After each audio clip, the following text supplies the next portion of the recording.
Assalamualaikum warahmatullahi wabarakatuh.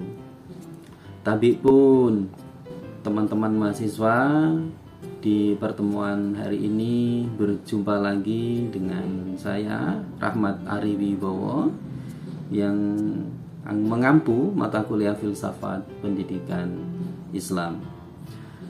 Baik teman-teman mahasiswa, sebelum kita akan masuk dalam mata kuliah filsafat pendidikan Islam yang nanti akan membahas tentang pikiran-pemikiran dalam pendidikan Islam, kita juga akan membahas tentang definisi pendidikan Islam, ruang lingkup dan lain sebagainya. Namun jauh sebelum itu, mari pertemuan kita di hari ini, perkuliahan kita awali ya dengan pembukaan membaca basmalah. Bismillahirrahmanirrahim. Baik teman-teman mahasiswa, di hari ini mata kuliah filsafat pendidikan Islam kita akan membahas tentang definisi filsafat pendidikan Islam. Tentu dalam definisi filsafat pendidikan Islam banyak tokoh-tokoh teori pendidikan Islam yang menjelaskan, dan itu pasti akan berbeda-beda. Dari beberapa tokoh teori filsafat pendidikan Islam, saya akan mengambil atau mencuplik salah satu tokoh, yaitu M. Arifin. Menurut M. Arifin adalah konsep berpikir tentang kependidikan yang berlandaskan pada ajaran Islam yang mengenai hakikat kemampuan manusia untuk dibina dan dikembangkan menjadi pribadi muslim yang baik. Selanjutnya kita masuk ke pembahasan materi perbedaan filsafat umum dan filsafat pendidikan Islam. Dalam konteks ini kita akan membahas dalam perspektif landasan filosofisnya dan orientasi. Filsafat umum itu bersifat antroposentris. Artinya, filsafat umum itu berpusat pada manusia dan pemikiran manusia. Pengetahuan dan nilai itu dikembangkan dari akal manusia dengan tujuan kemanusiaan dan kesejahteraan duniawi. Jadi antroposentris itu, filsafat umum bersifat antroposentris itu menekankan bahwa akal ini menjadi salah satu alat atau instrumen ya dalam memecahkan persoalan hidup untuk mencapai kesejahteraan hidup duniawi. Itu filsafat umum, rasional, akal yang dikedepankan dalam menjalani kehidupan, dalam mengatasi semua persoalan-persoalan kehidupan yang ada, mengatasi persoalan-persoalan pendidikan yang ada pakai rasional. Nah, yang kedua, perbedaan filsafat umum dan filsafat pendidikan Islam dalam landasan filosofisnya. Yang kedua adalah filsafat pendidikan Islam bersifat teosentris. Jadi kalau filsafat umum bersifat antroposentris, filsafat pendidikan Islam bersifat teosentris. Apa itu teosentris? Yaitu berpusat pada Allah Subhanahu wa taala, hablum minallahnya yang dikuatkan. Kalau antroposentris filsafat umum tadi hablum minannasnya, pakai akal yang atasi segala problematika kehidupan. Kalau filsafat pendidikan Islam bersifat teosentris, hablum minallah, dia selesaikan persoalan kehidupan itu dengan mendekatkan dirinya, kolbunya kepada Allah Subhanahu wa taala. Tentu filsafat pendidikan Islam bersifat teosentris ini berlandaskan pada wahyu Al-Qur'an dan Al-Hadis. Nah, kenapa harus berlandaskan pada wahyu Al-Quran dan Al-Hadis? Ya dengan tujuan bahwa hidup ini menjadi insan kamil, insan yang sempurna di muka bumi. Gitu. Jadi dua hal yang sangat berbeda antara filsafat umum dengan filsafat pendidikan Islam. Selanjutnya, teman-teman mahasiswa, kita masuk materi lanjut yaitu sejarah pendidikan Islam. Sejarah pendidikan Islam ini terbagi beberapa periode. Yang pertama atau masa ya. Masa pertama adalah masa awal Islam ke era klasik, kemudian periode pertengahan, yang kemudian yang terakhir adalah periode modern. Sejarah pendidikan Islam diawali dari masa awal klasik.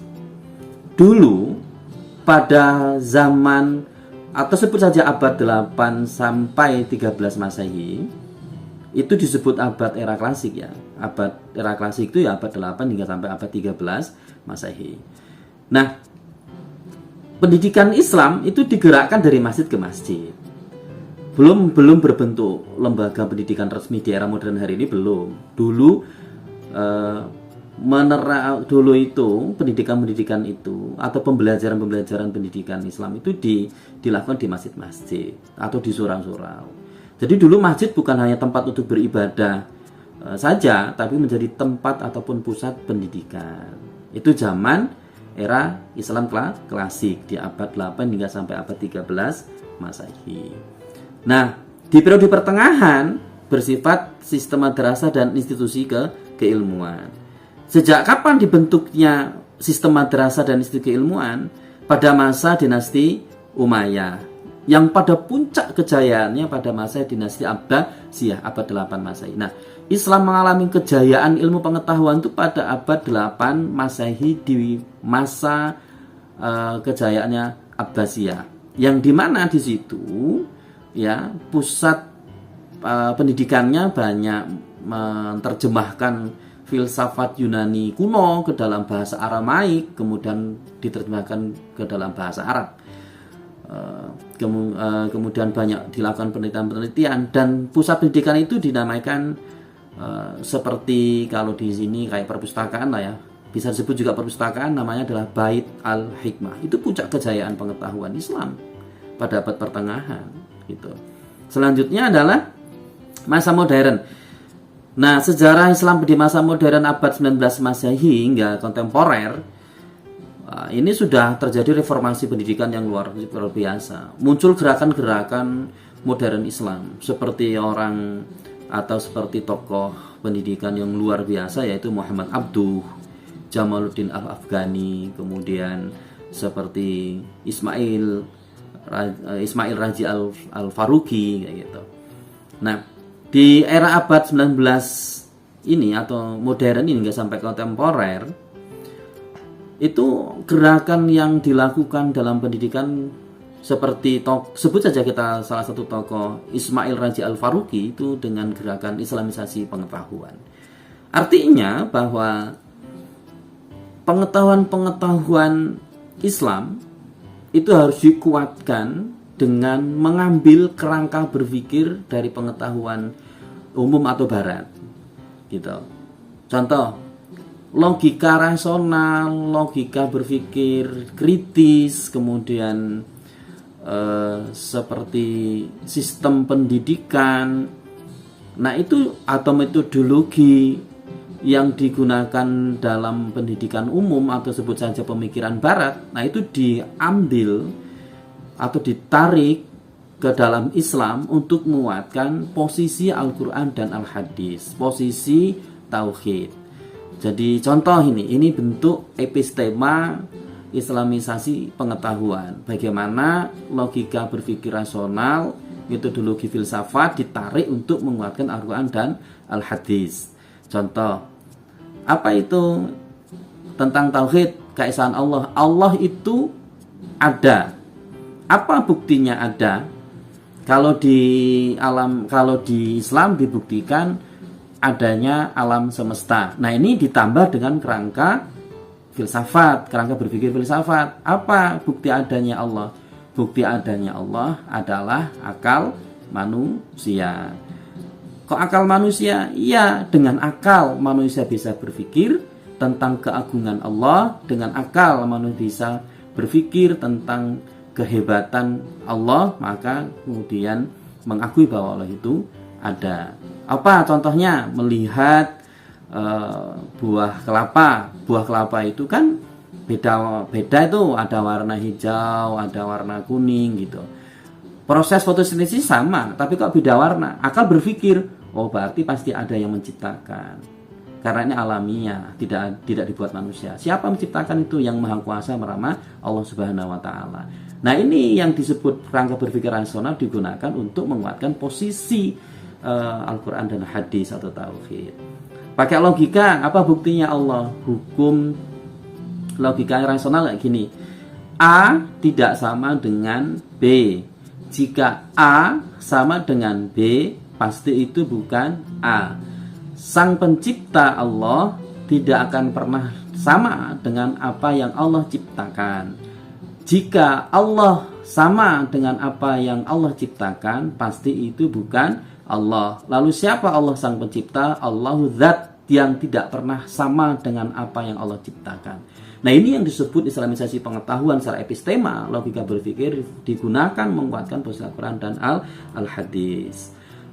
Teman-teman mahasiswa, di pertemuan hari ini saya rasa ini dulu untuk bisa dipahami. Apa simpulan pertemuan kita, MK kita di pada hari ini? Yang pertama, filsafat pendidikan Islam dan filsafat pendidikan umum punya konsentrasi yang berbeda. Filsafat umum terletak pada antroposentris, filsafat pendidikan Islam terletak pada teosentris. Lalu dalam hidup kita harus menggabungkan dua-duanya menjadi kepribadian kita dalam mengatasi problematika hidup. Apa itu? Gunakan antroposentris, berpikir dewasa, jadikan akal manusia memanusiakan manusia, berbuat baik dengan sesama.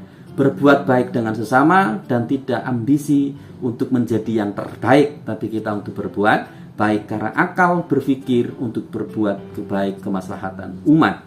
Kedua, kita juga harus mengatur kebersihan hati, taqarrubun ilallah, dekat kepada Allah, mensucikan hati kepada Allah dengan berzikir dan sholat malam dan berantika.